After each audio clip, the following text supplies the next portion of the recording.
Good day. Lecture 2 and our beginnings of an introduction to culture and psychology, cross-cultural psychology. I want to talk to you today about culture.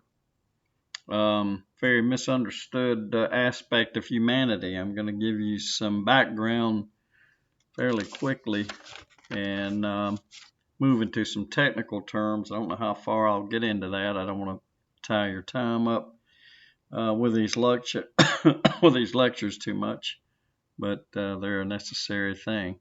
So away we go. What is culture? Let's start with the origins.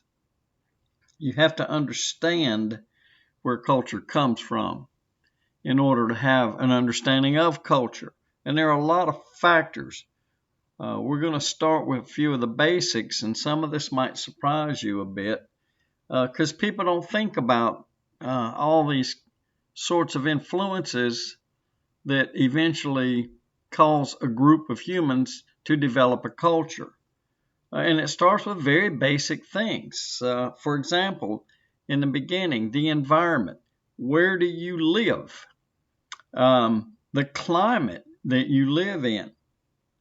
This all affects behavior. Behavior as in acquiring necessities for survival. So if you live in an area that is hot and tropical, you're not going to be wearing the same clothing as somebody that lives around the Arctic. The housing is going to be different. So that and things like that. So that's what we're talking about here. Groups, the dress style necessary, different ways of walking. You don't walk in a snowy place like you do in the jungle, for example. You walk in the sand, somewhat similar to snow. Well, I think you get the picture. And different architecture.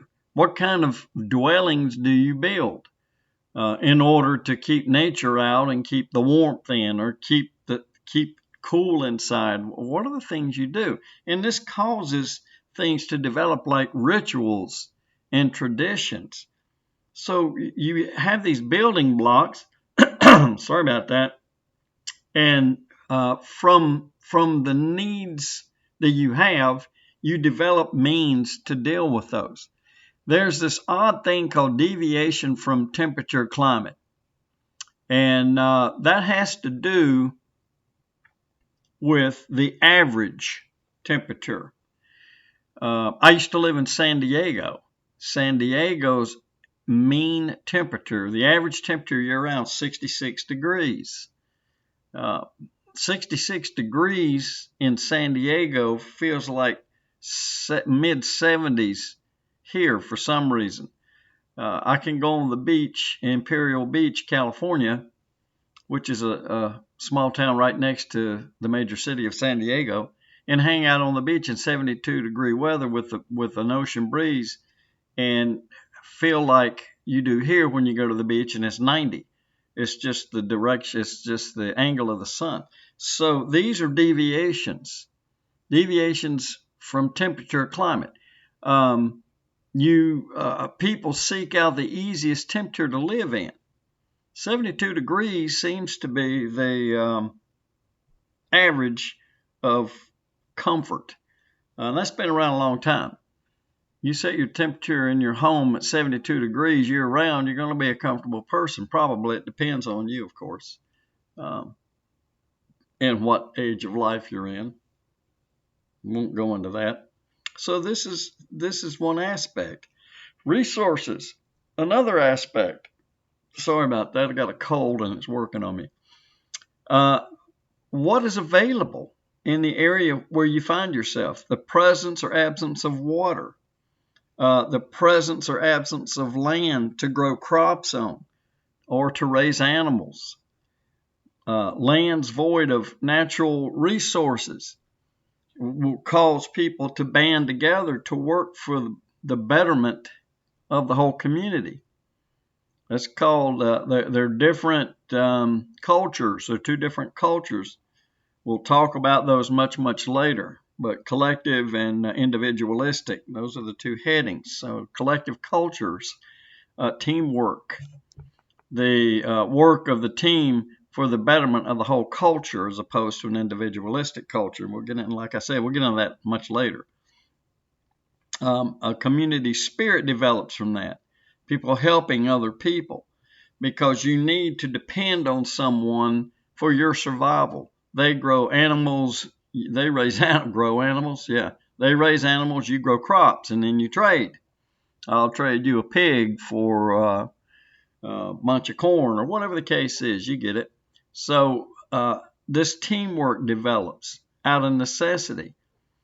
Certain psychological characteristics come from that, and attributes, things that you do psychologically that complement teamwork. You develop this spirit of pulling together. Interdependence is the word that fits here. So if I live in a place where there's not abundance, then I'm more dependent. If I live in a place that has abundant resources, I would have less need for dependency. So that's going to change values. It's going to change attitudes.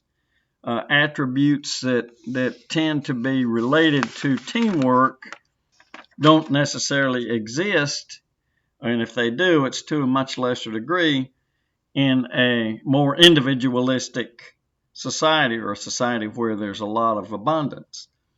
Arable land, another consideration. The amount of land on which you can grow food and sustain people. Is it large? Is it small? What kind of food can be grown? Vietnam, I spent 2 tours of duty in Vietnam. Rice is a big product there, as in many other Asian nations. China, some places in China, lots of rice. This is a tradition that's grown out of necessity.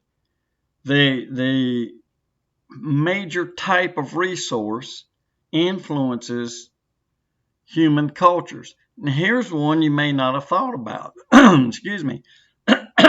Money. The lack of it, or a lot of it. So it's not a natural thing, believe it or not. You all know the stories. You all know human history. Barter, which is trading what you have to someone for something they have that you need. Had nothing to do with money. Money is a later developing thing. It's not part of nature. And what comes from money? Affluence. So abundant money buffers consequences. If I have a lot of money, I have to depend on anyone in some cases. And it has a major impact on culture. If you don't have a lot of money, then you're going to have to be more dependent. That's a given. And it has an interesting psychological consequence on people.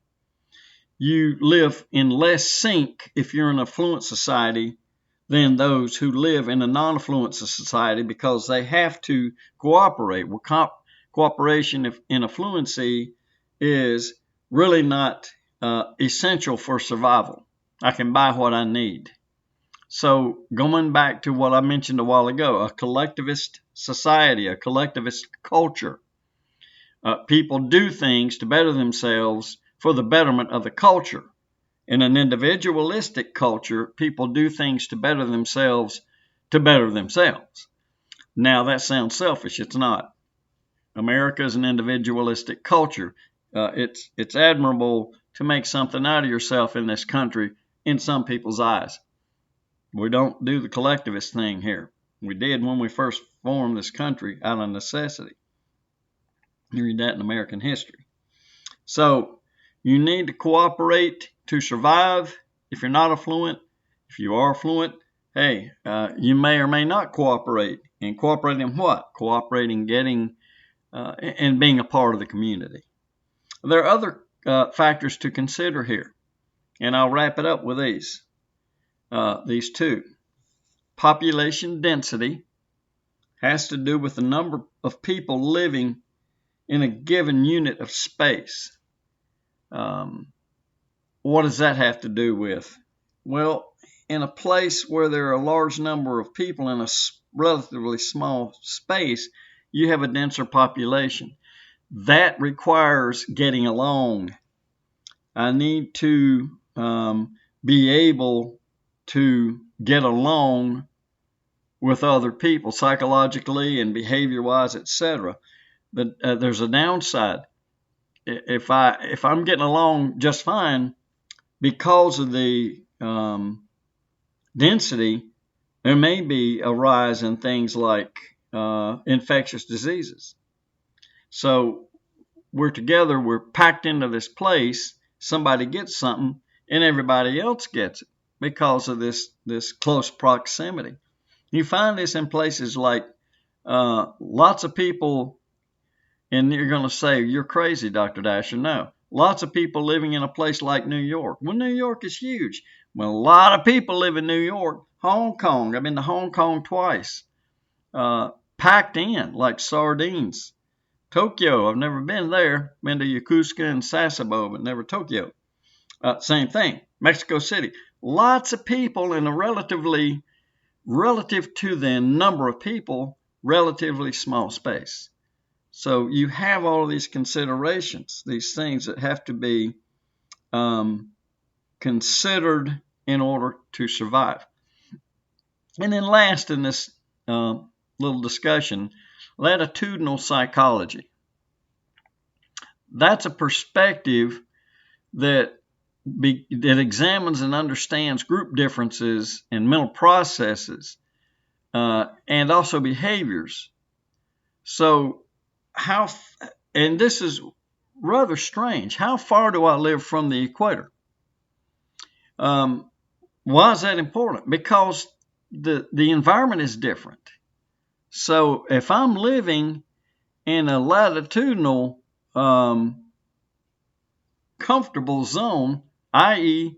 72 degrees as an average temperature, then there's going to be less stress on me for survival rather than living way further north or way further south. Some people, believe it or not, think that the further south you go, the warmer it gets. Well, go ask people that live in Chile.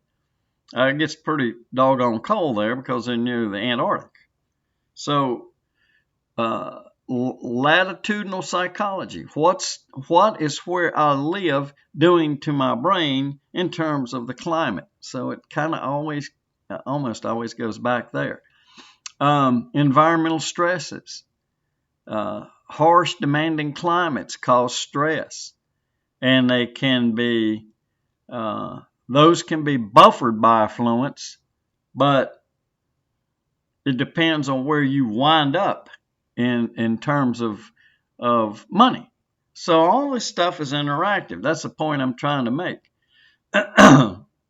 Latitude.